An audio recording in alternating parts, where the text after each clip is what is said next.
关键是这个酱料了。我们这边呢比较喜欢麻辣，那边喜欢酸甜，我们自己研究自己的酱料。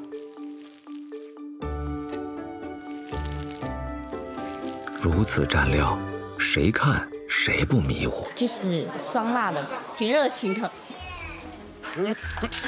含眼泪，严大哥也得迷糊。过瘾吧？太过瘾了！要死了嘞！过瘾吧，老大姐。这看似释放生化武器的烹饪方式，是严大哥制作蘸料的必要环节。你嫂子直接出去啊！我在家里面，为了好味道嘛，没办法。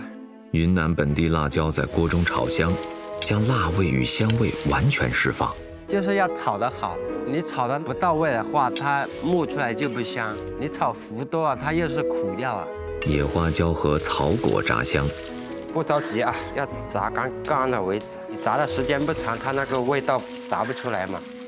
花生榨汁与辣椒料油融合，慢慢熬煮。最好的味道就在这里啊！哎，先别急，柠檬嘛更好吃一点，我觉得。原生态。傣味里怎么能没有柠檬呢？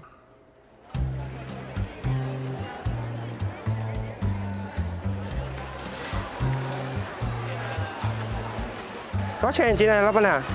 桶好个哟。啊？我要煮饭肠。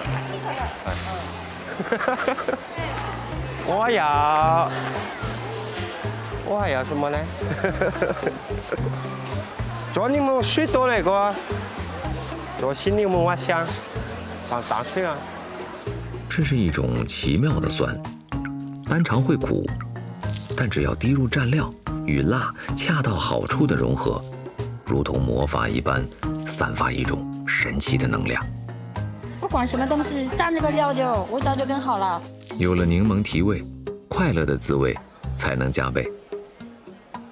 雨天骑上小摩托，吃着老挝火锅，招呼上兄弟姐妹，无论如何，状态都能到位。